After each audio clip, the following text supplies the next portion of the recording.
하늘 부모님 성회 평화의 원 양성을 위한 신통일 한국 평화 포럼의 카운트다운을 시작합니다.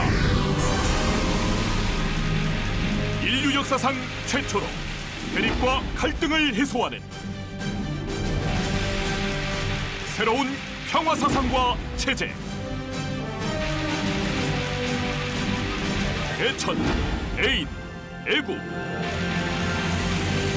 공생, 공영, 공의, 그 빛이 아래 참가정, 도익통일로 열리는 아시아 태평양 문명권 시대.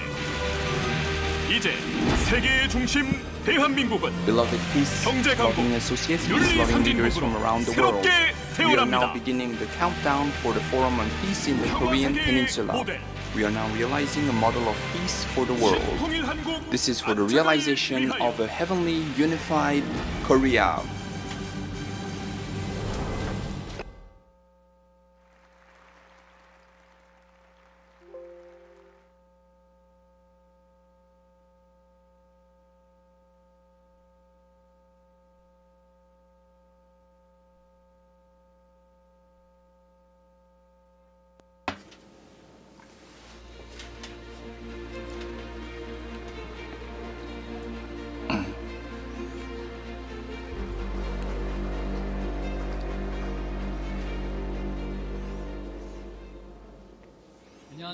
Good morning, everyone.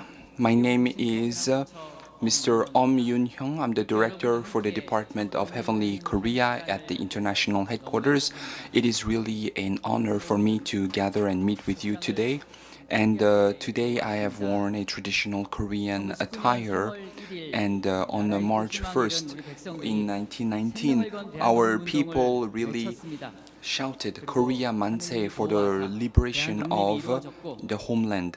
And after that, Korea gained its independence, and today we have the beautiful nation of Korea. However, for 70 years, the Korean peninsula remains divided and it's facing critical challenges.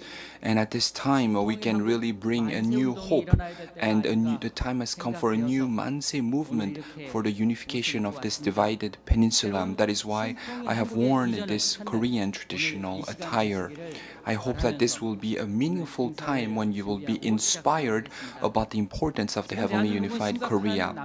Right now, Korea is facing tremendous challenges. For example, the tensions with surrounding nations is rising, and the wealth gap as well as the COVID-19 pandemic continues. What is more serious is that right now no one is speaking about hope. No, you cannot find hope anywhere. At this time, Heavenly Unified Korea opens wide the gates of hope. We've now opened wide these gates of hope. What is the Heavenly Unified Korea? It is a vision of hope for Korea, which is facing tremendous challenges. It will become a keyword of hope for the nation. Today, countless peace associates are here with us. And today, this is a precious time when we can really find hope and lay a marker for the realization of a Heavenly Unified Korea. The Heavenly Unified Korea will change Korea from a state of crisis or challenge to a state of hope. Beginning now, we would like to begin the Peace Forum for the realization of a Heavenly Unified Korea with your heartfelt applause.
speech. Next, we will have now the general lecture, and this general lecture will be given by a scholar who has invested and formed the Heavenly Unified Korea theory, and he's a person who is completely investing himself towards the unification of North and South Korea. This is none other than Jin Sun-bae, chair of the Hyojong Academy of Arts and Sciences. So everyone, let us welcome Chair Jin Sun-bae with a warm round of applause.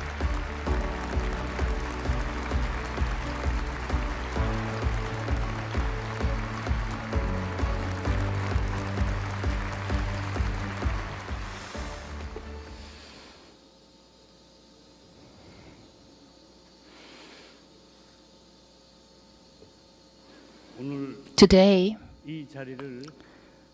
I would like to thank the host of today's event, the international headquarters, and the Heavenly Unified Korea.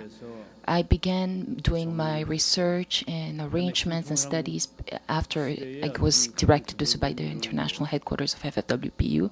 So it is like a basic kind of like content, fundamental content for a Heavenly Unified Korea. And I believe this is also content that many blessed families and members of FWPU should master. And it is indeed a very important theoretical like contents that we really need to completely master. So the international headquarters now is also conducting a training course to like raise lecturers who can lecture on this. And through this,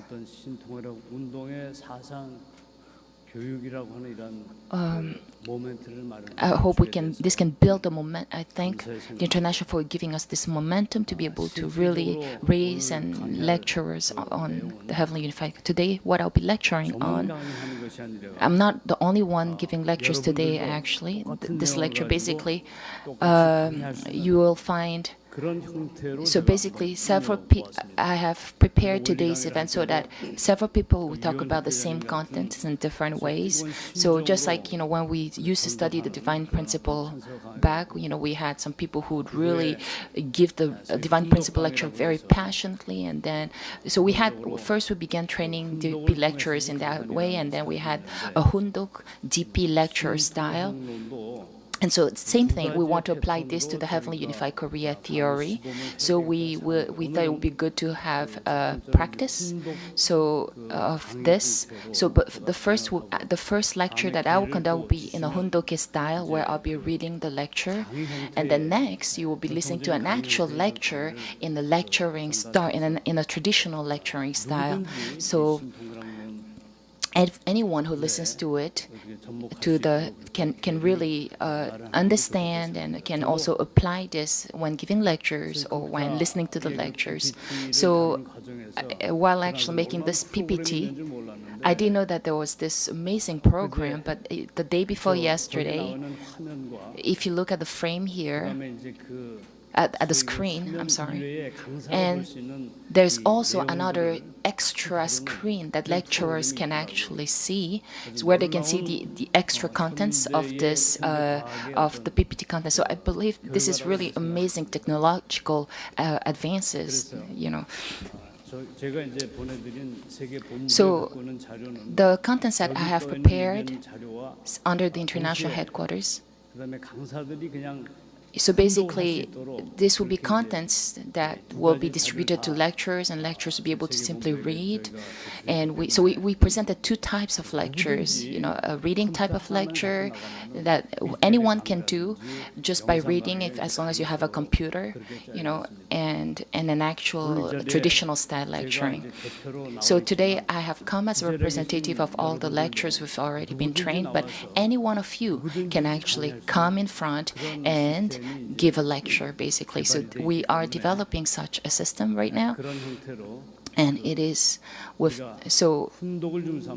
centered on Hundok reading, the way we read the divine principle. I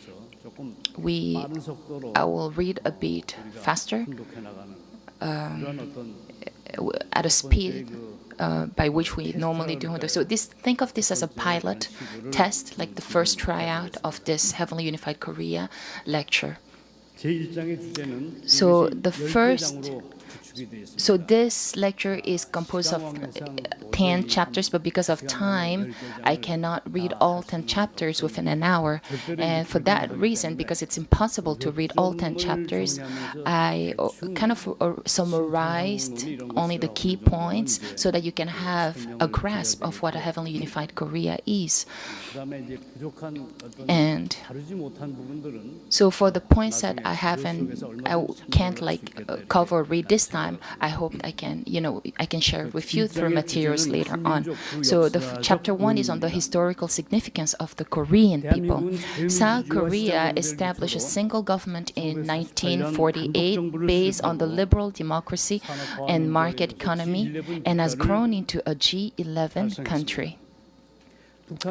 And after establishing its own separate, North Korea also established its own separate government in the same year, 1948, nationalized all land and provided housing, medical care, and education for free. And at the beginning of the regime, society was stabilized, but as Kim Il-sung established the world's only hereditary democratic system, the nation's productivity gradually declined, and economy grew slow. The North Korea became one of the world's poorest countries, facing a serious economic crisis. The Chosun Workers' Party, which is the heart of the North Korean power, was founded on October 13, 1945, and defined Marxism-Leninism as the party ideology. And at the 5th Congress in November 1970, the Kim Il-sung Juche ideology was first introduced along with Marxism, Leninism.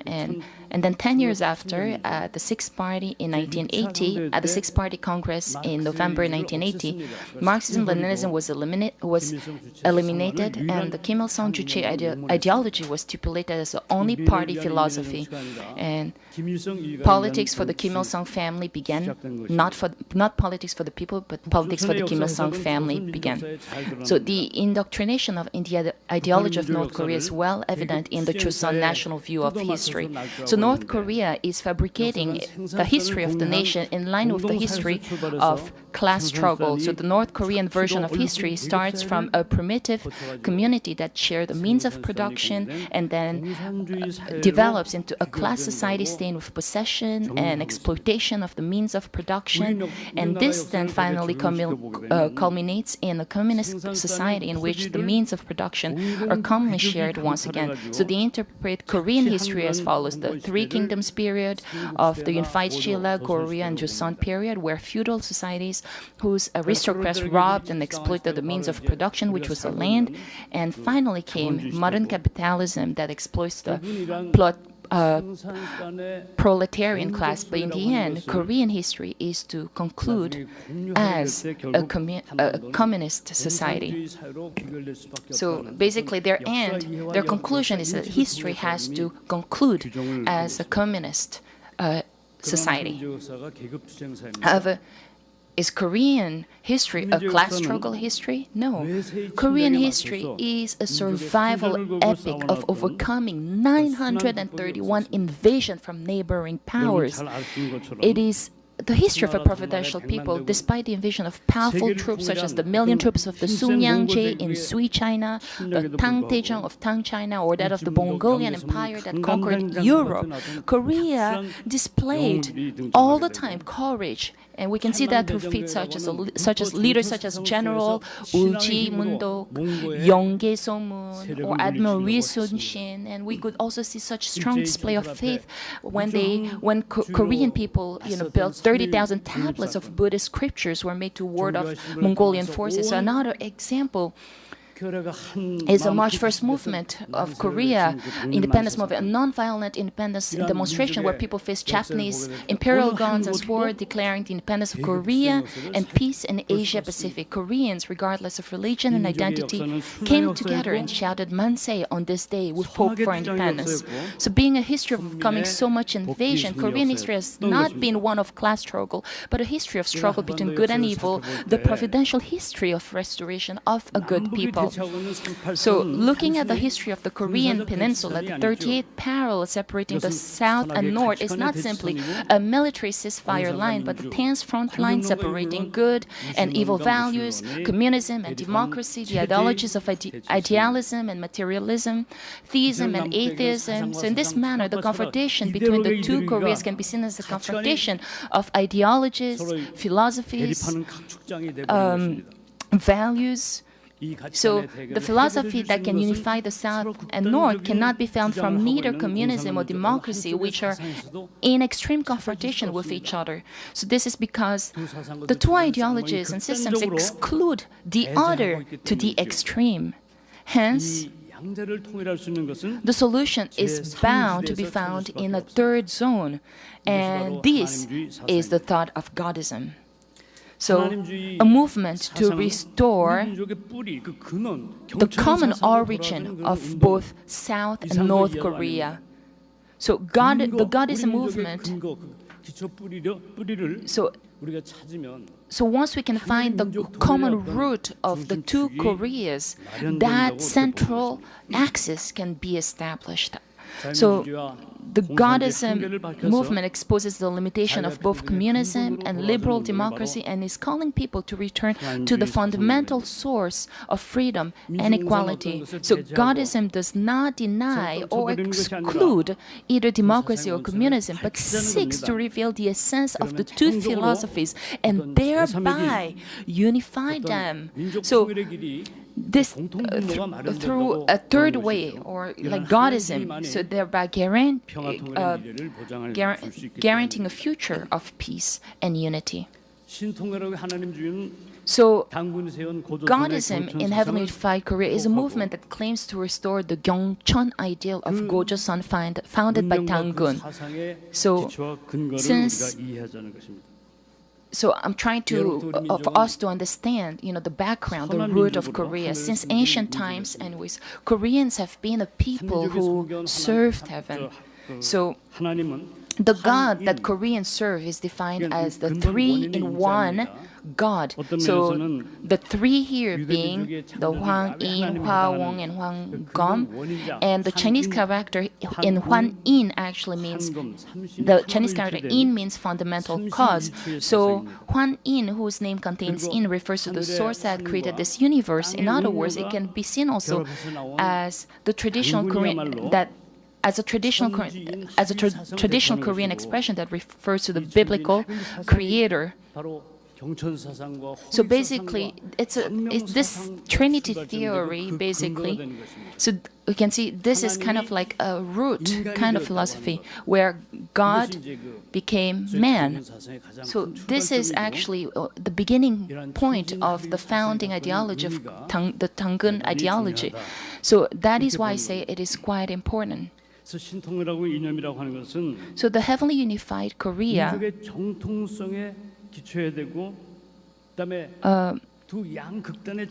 must be based on the history of Korean tradition, just like the founding ideology of Dangun must be a universal ideology that can embrace both the North and the South. It must be an ideology that can propose a future coordinate for a Heavenly Unified Korea. So the founding theory of a Heavenly Unified Korea is none other than love for God, love for mankind, and love for the nation. Furthermore, this is not something I can create or set up, but I had to write a letter to True Mother, and True Mother read a reply saying that she read the letter well, and it is because of that I could say that love for God and love for mankind and love for the nation to be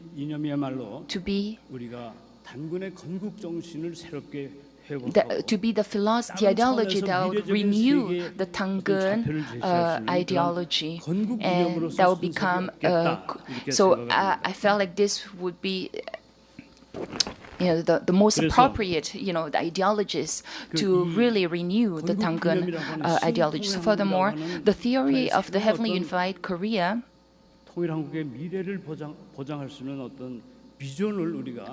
So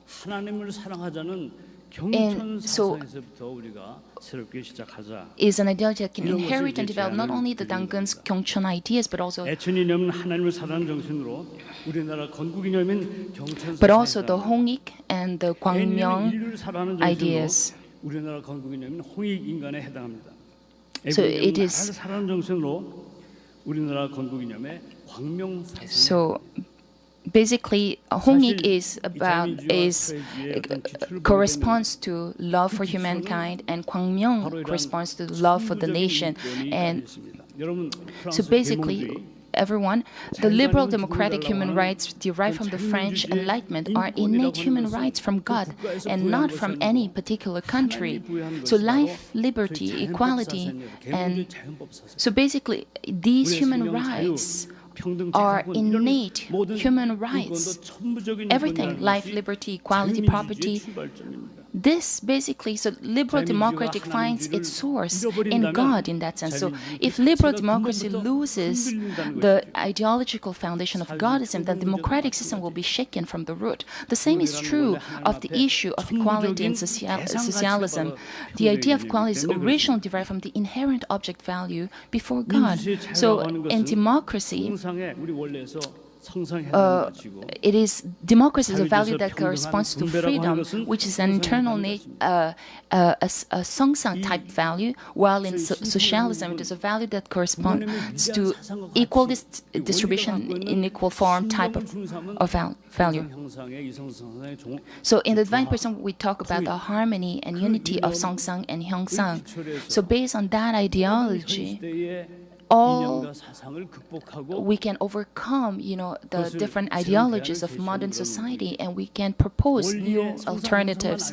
So just knowing the Songsang and Hyeongsang, the divine principle, anyone can lecture about the heavenly unified Korea. So it's a very simple type. You can look at it as a very simple and yet easy to understand type of theory. So because of that, when we talk about equality, so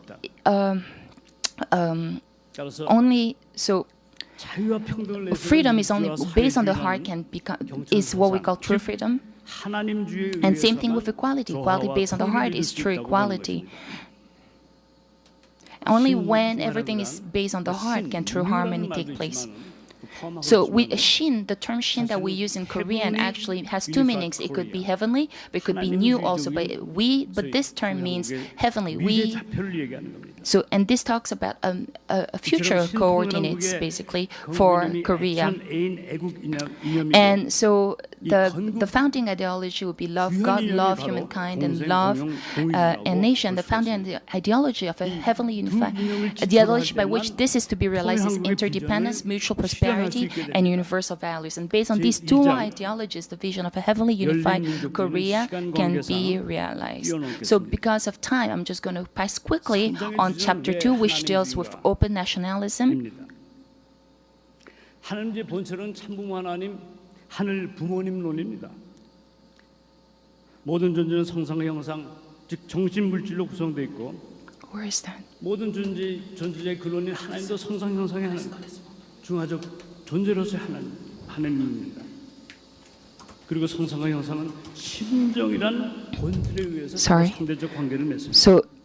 The ontology of Godism refers to the theory of God as a heavenly parent. So all beings are composed of the spirit aspect of Songsang and the physical aspect of Hyeongsang. So therefore, God, who is the cause of all existence, also exists as a neutral subject of Songsang and Hyeongsang. And also, Songsang and Hyeongsang correlate with each other, centered on 심정, or we could call it the inner heart.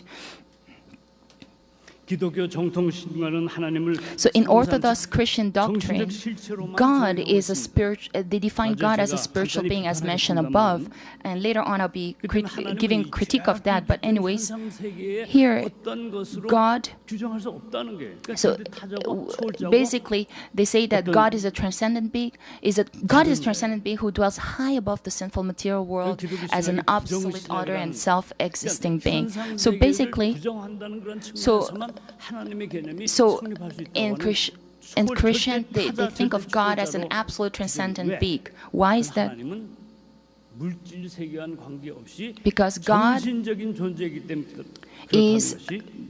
because God has no relation with the materialistic world, but only with the spiritual world. So this is the definition that we can find in Orthodox Christianity. So and then it was Marx's dialectical materialism that overturned this, actually. And so, but Christianity, Hegel, and Marx are theoretically intertwined with each other in this matter. So the schemas of these three philosophies are parallel in that they follow the scheme of returning to the original state, and all three follow. And the triple rhythm of the Christian schema is creation, fall, and salvation. So it follows exactly the same process. So Hegel's idealism and Marx, basically Marx argued that history is the development of matter by itself, not the spirit. He argues that history developed from primitive communism to a class society and must go back to its original state, which is communism. And this in Christianity is the model, and this follows exactly the Christian model of creation, fall, and salvation. And Hegel described the Christian God as an absolute spirit, which he also described as a self-exerting spirit, a self-manifesting spirit. And that Hegel's self-manifestation of the absolute spirit is none other than human history, according to Hegel. But then Marx, who opposes Hegel, invited a relic dialectic called the self-exerting matter, and he says that Marx thought that God was an illusion and a fiction, and so Marx, because he thought that God was an illusion fiction, then he said that God is not spirit but is matter, and said that that matter can be put in the position of God, basically. And he claims that the self-manifestation of matter is history. So basically, you can say Hegel and Marx to be completely opposite, you know. And that's how he created materialism. So materialists such as Marx, Engels, Feuerbach, who belong to the left Hegelians, criticize the spiritual God of Christianity as being fiction and delusion. So they went as far as they went on to build their theory of atheism and a worldview of militant materialism. So the same goes for Nietzsche, who declares the death of Christendom, shouting that God is dead. So, is God a spirit, or is God matter? So, from the standpoint of Godism, mind and matter are only attributes of God, but not God himself, not God the being. So the spiritualized Christian concept of God is therefore wrong in that sense. And furthermore, the absolute spirit, which is the starting point of Hegel's philosophy, was flawed in that sense. So, in other words, the spirit or Seongsang is not God himself, but an attribute of God. And so basically the absolute spirit, which is the starting point of Hegel's philosophy, was flawed.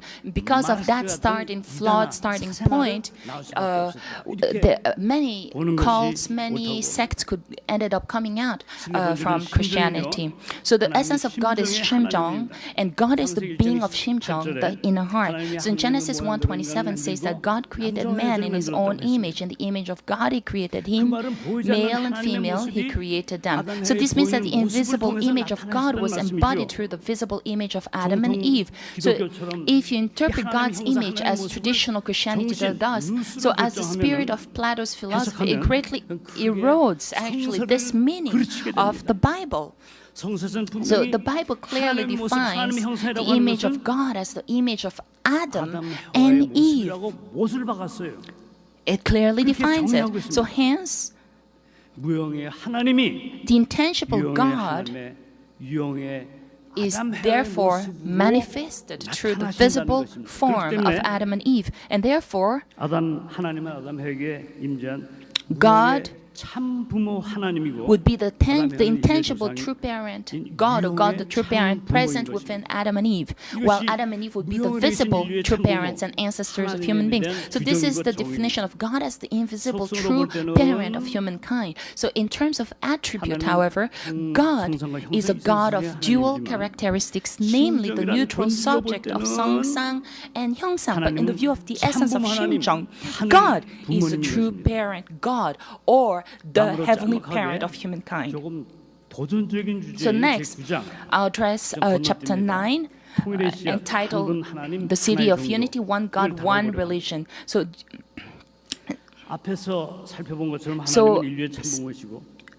as discussed earlier, God is the true parent of humankind, and God is one God. God is not the God of a specific religion or doctrine. He is the ultimate cause, the ultimate reality, whom all have been seeking through their conscience. So He's that ultimate cause and ultimate reality. And God is a central point who can unite all humanity across borders, races, religions, languages, and cultures. And because there's only one God, religion is also one. We assert that religion is also one. Some religions advocate a personal God, while others advocate impersonal truth. But the ultimate reality pursued by all religions is one, the same heavenly parent. So this is because the starting point of all religions is from one God.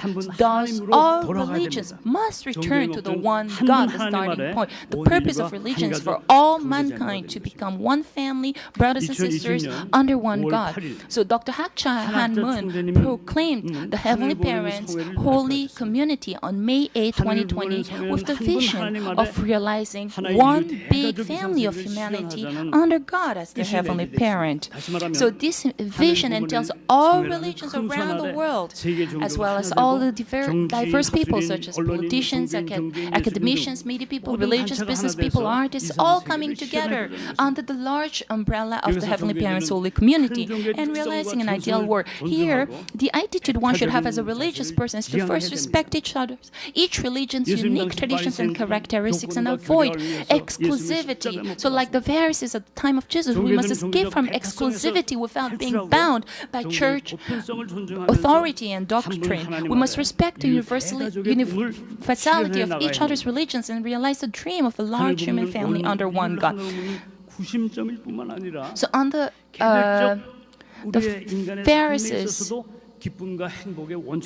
so a heavenly parent is not only the central point to unite all mankind, but also the source of joy and happiness in individual human life. This is exactly the ideology of Gyeongcheon. So a life of loving God implies a life of following the conscience. The conscience is a divine subject that is different from the me deep inside. It serves as the judge of the inner court in us. And therefore the conscience is my subject, and the conscience is the subject through which I can exist.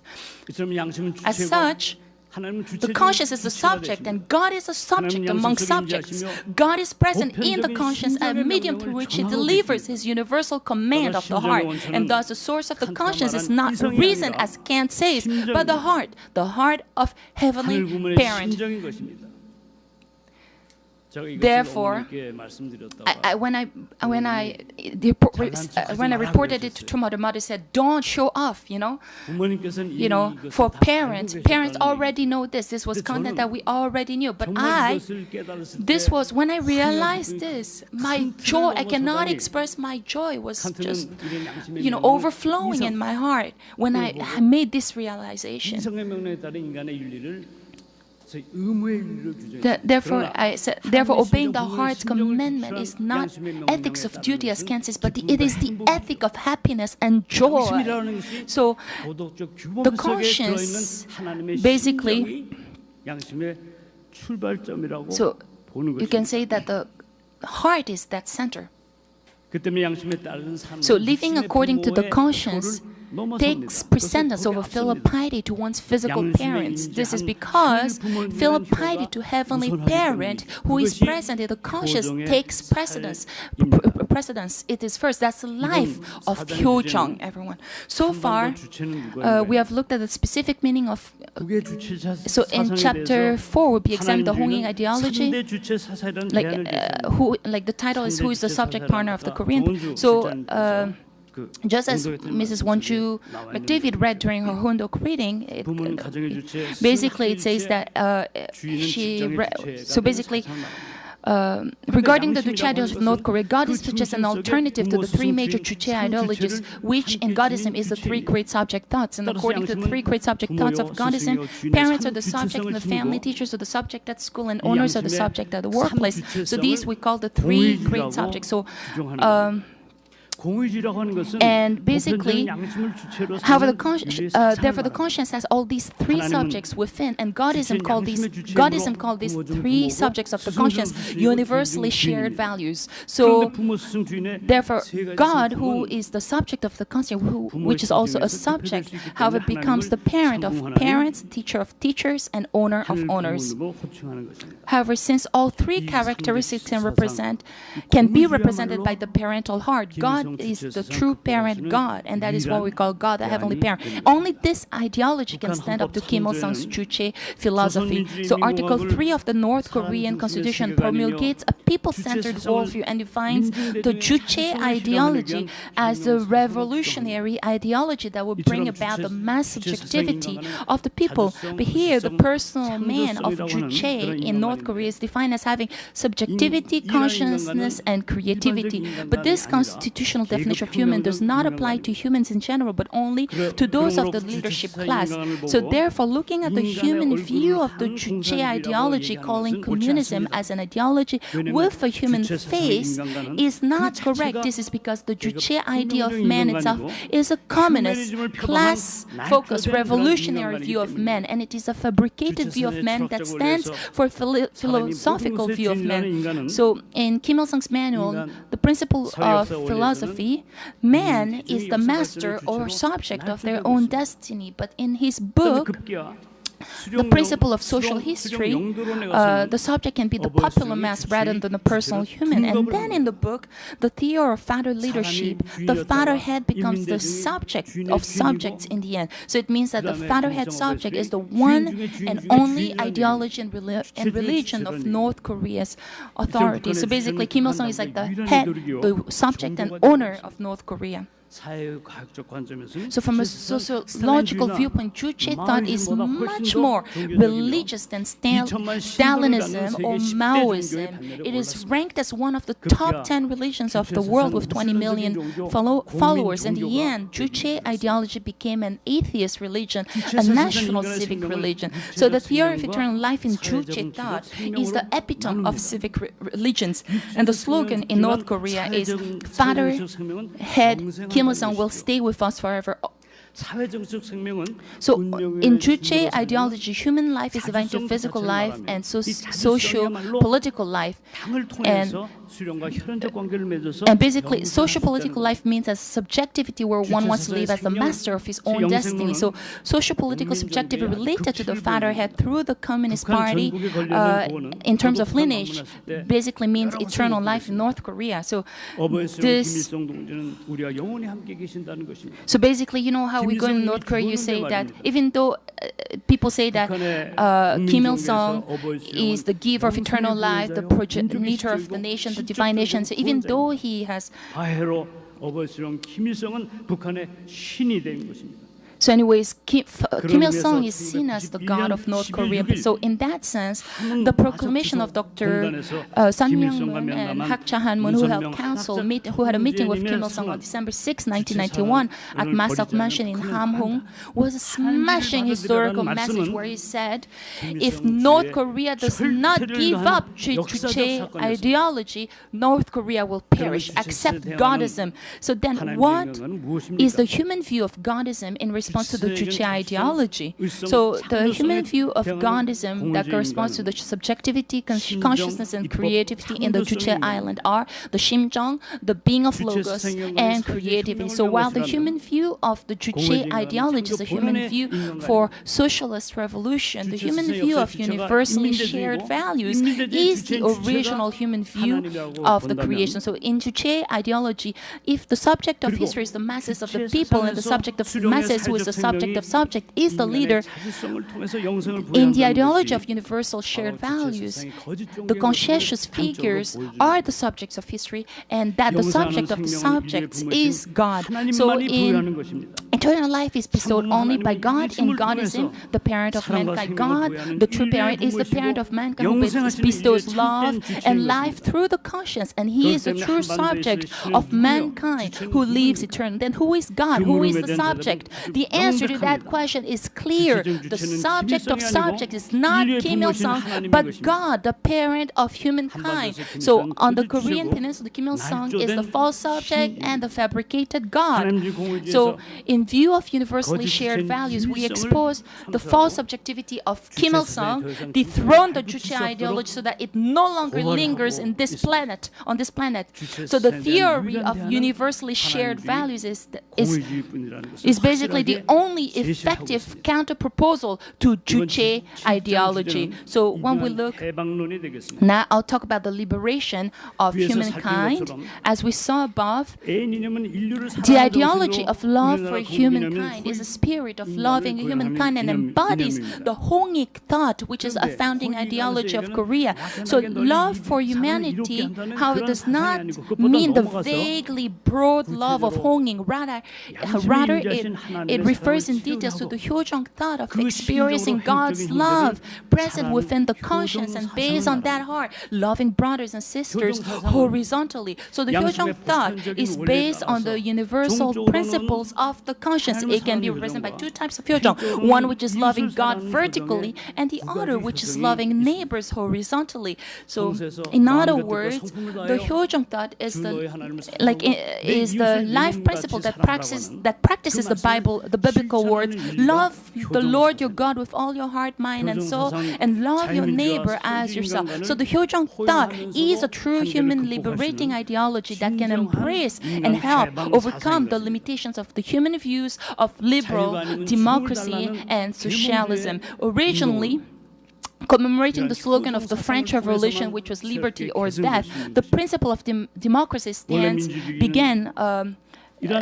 based on preserving endowed human rights such as liberty, based on the sense of democratic individual being. But the democratic individual being became a chaotic subject tainted by individual desire, greed, self-indulgence, leading to infringement of others. So but think about this, everyone.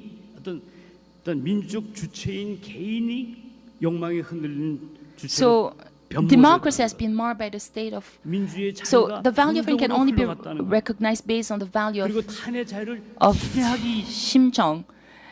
Freedom of conscience, so freedom based on, but yet, so we're living in a world where freedom is tainted by individual desires, which is leading to debauchery. So basically, as the Enlightenment philosopher Hobbes put it, democracy has been marred by a state of the war of all against all. In other words, freedom has been lost.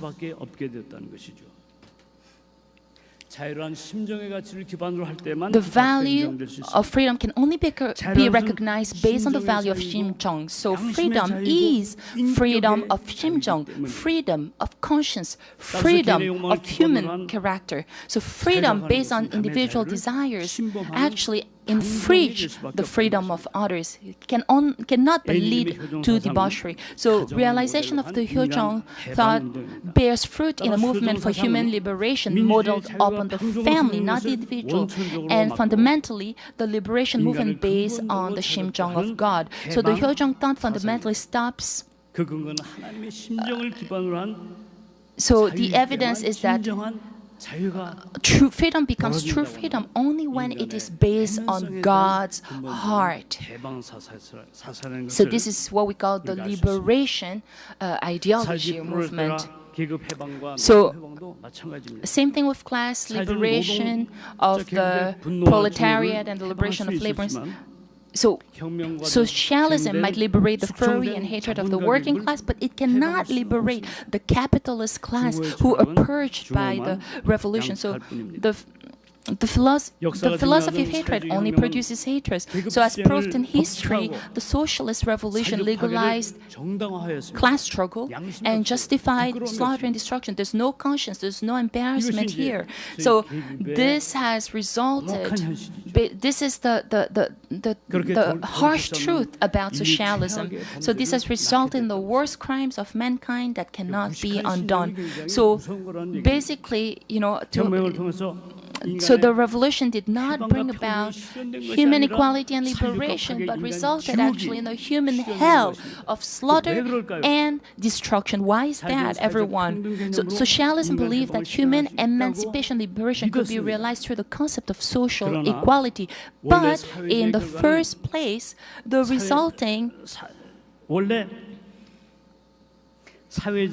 resulting equality of socialism can never actually come about. For equality is an objective value in front of God. It is the same objective equality in front of God. It is not absolute consequential equality, but equality of the heart, equality of personality, and equality of satisfaction. So the reasons the socialist society advocating the value of equality has transformed into the most distorted society of inequality is because they misinterpreted the concept of equality as subjective equality and consequential equality. So the Hyo-jong ideology believes that a truly egalitarian society can be realized only when the socialist concept of equality is becomes an object value centered on the heart. As seen, the Hyo-jong ideology embodies fundamental equality and human liberation. So in a vertical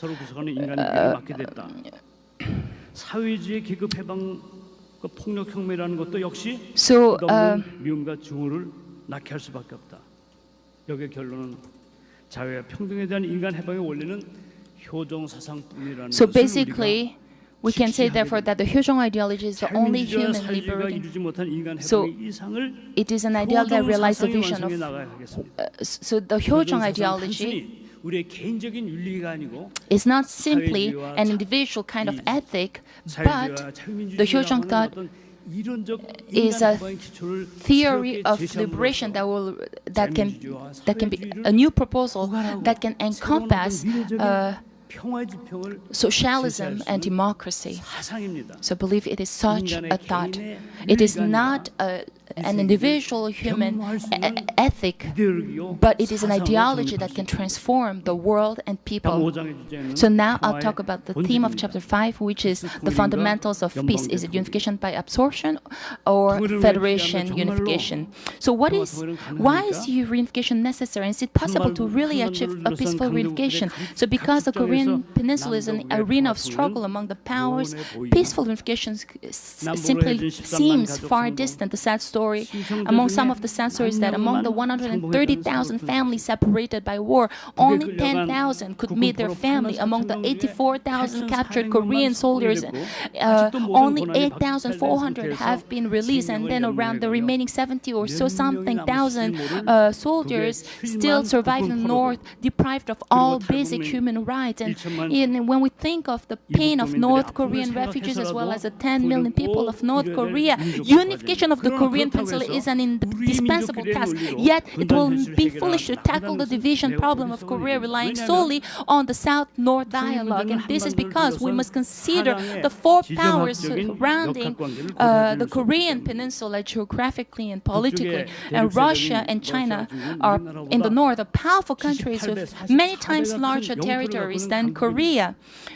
Russia, surrounded by frozen coastlines regards North Korea as its backyard, and thousands of nuclear warheads are set up in the far north. China aims at the hegemony in East Asia, pressing its territorial ambitions, as we have seen of China's One Belt, One Road project and the Northeast project. And even with one axis of triangle, China aims, even with one axis of triangle security of South Korea and the US and Japan keeps chafing over Dokdo and wants to establish Northeast economy hegemony.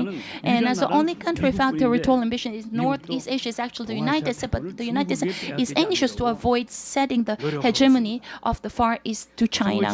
So, due to the explosion of the South-North Joint Liaison Office in Kaesong in June 16 last year, the inter-Korean talks, which began on June 4, 1974, came to naught 50 years later. So basically, everything went to naught and in vain. And the brilliant U.S. Secretary of State Pompeo, at the second North American summit in Hanoi, was the first to clarify the problem of the definition of denuclearization, indicating the endless cycle of negotiations in vain during more than 20 years because of this. So North Korea's denuclearization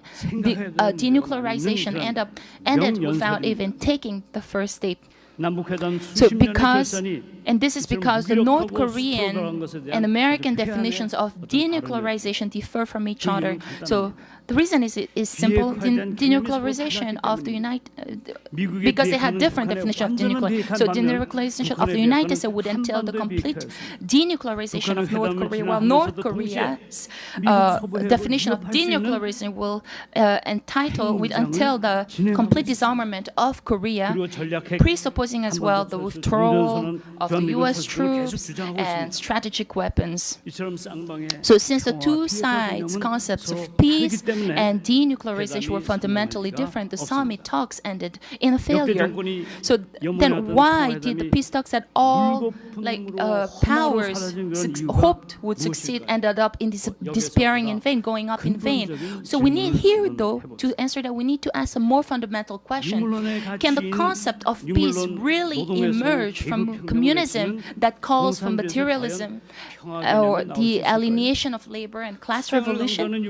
It is absurd that the concept of it comes from materialism that emphasizes struggle. That is why, in the end, such a peace is bound to be a false peace. So, for example, let's look at the 7.4 Joint Declaration in 1972, long ago. Kim Il-sung declared in front of his people, "Let us not forget for a moment that there's no peace without liberating and communizing Southern Korea," is what he said. So while engaging in peace talks outwardly, he ended up revealing his intentions, his bad intentions in front of his people. So the reason communists always disguise peace, though, is because the philosophy is a materialist philosophy that destroys peace in the first place, and also a philosophy that amplifies hatred. So no concept of peace can be established from an ideology based on material value, a 형상 type of value.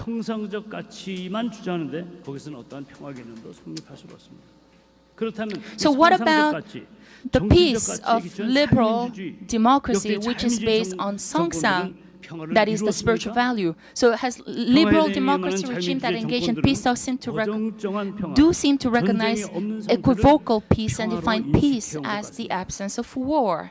Likewise, Moon Jae-in's government's policy on peace actually is changeable depending on the mind or what Kim Jong-un wants, desires. So such piece of liberal democracy inevitably has the relativistic character of peace. So then how can true peace be realized?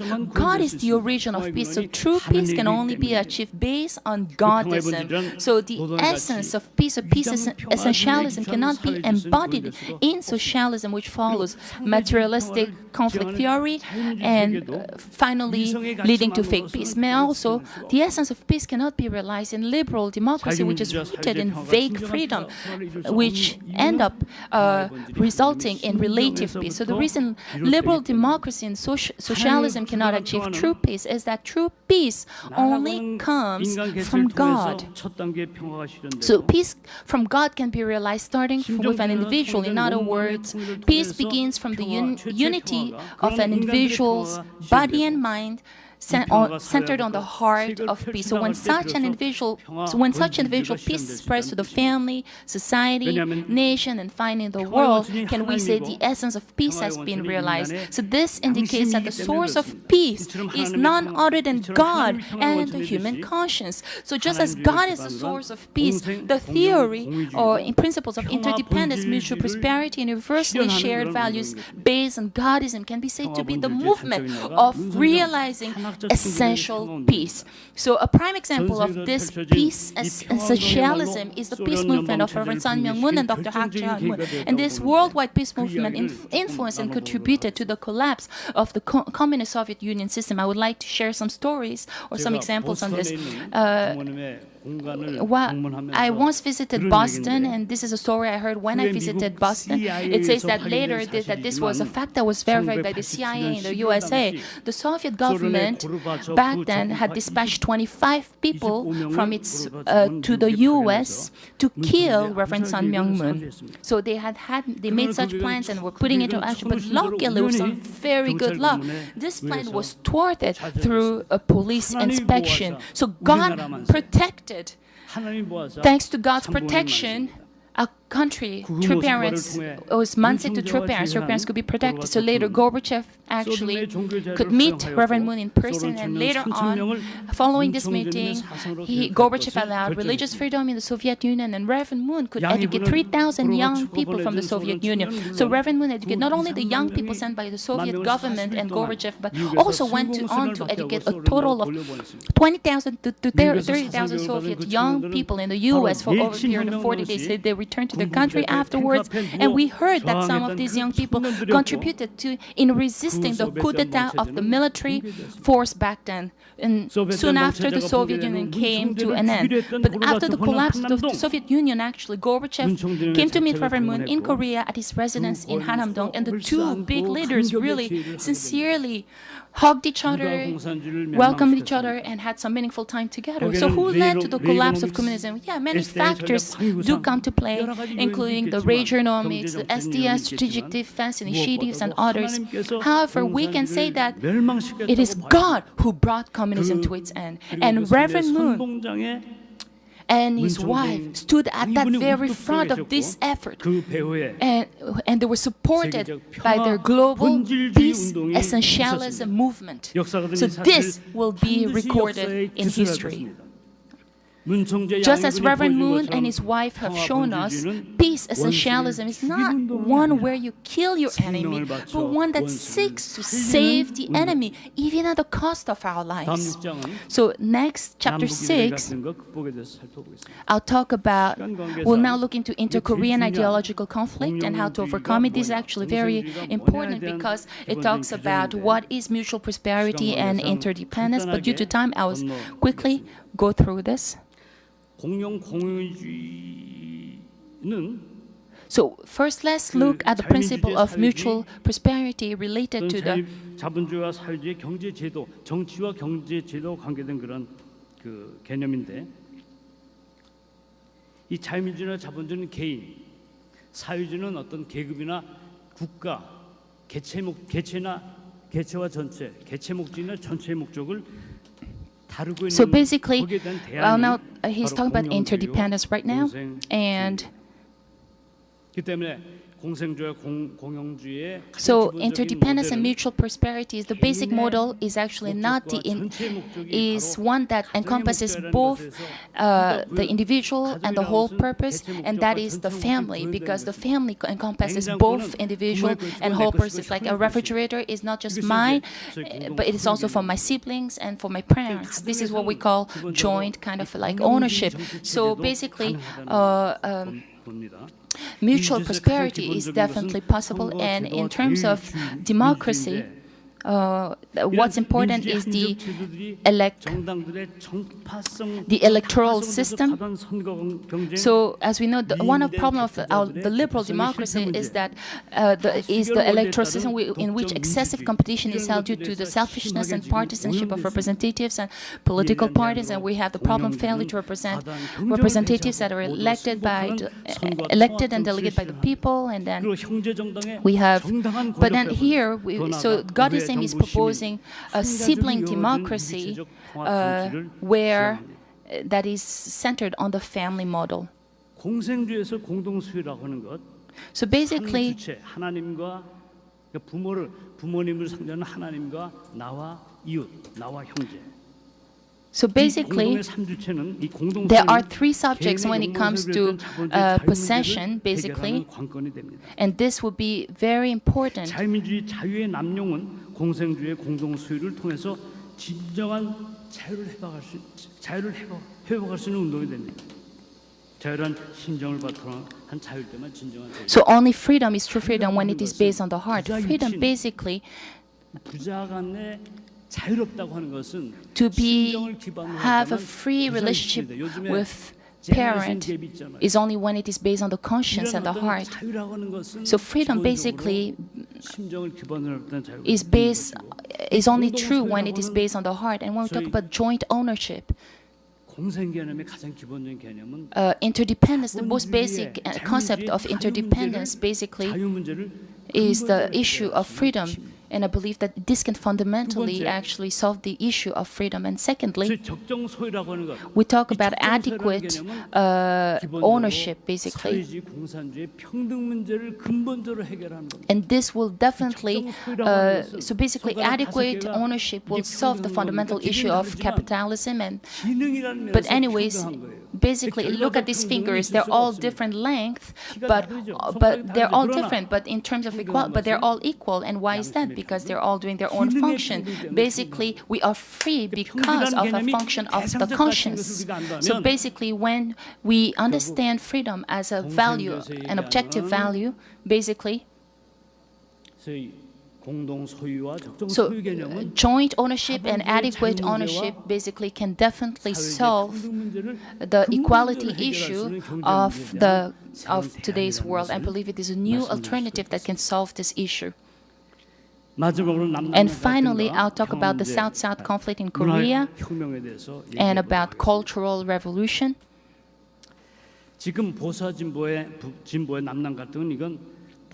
So right now, the South-South conflict in Korea has reached a very serious level, and behind we have both.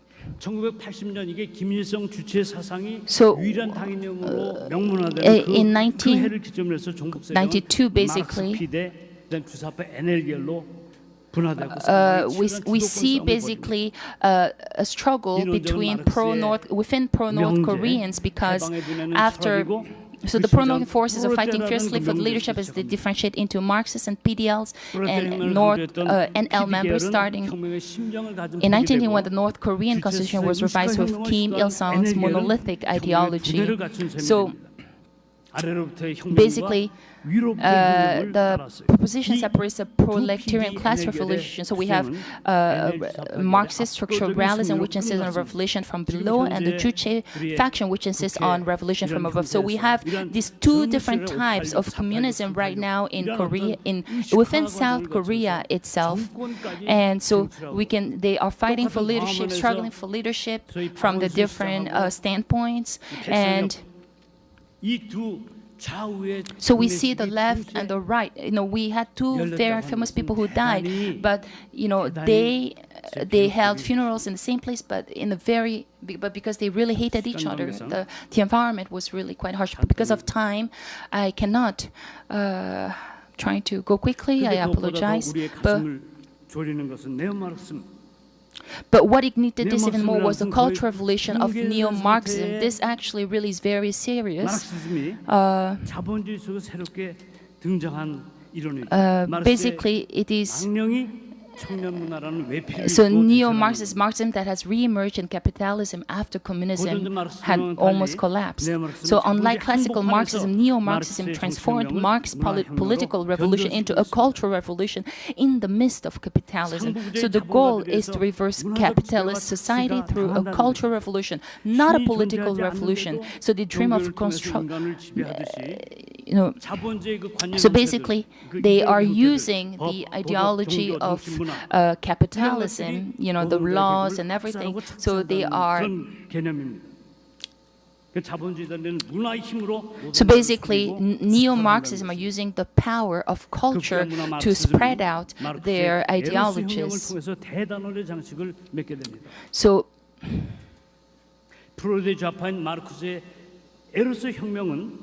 So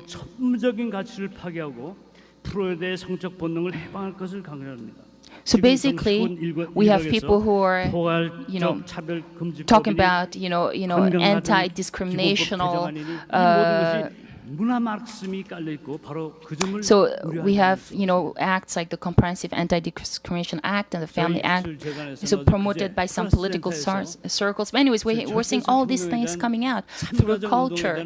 So that is why, once I had a meeting where I spoke about the true family movement. It is essential. I showed how important, why the true family movement is important, why the absolute values movement is important. Basically, we have people like Congressman Dan Burton, all these people participated in this meeting. So basically what I'm trying to say is that the true family movement, the peace movement,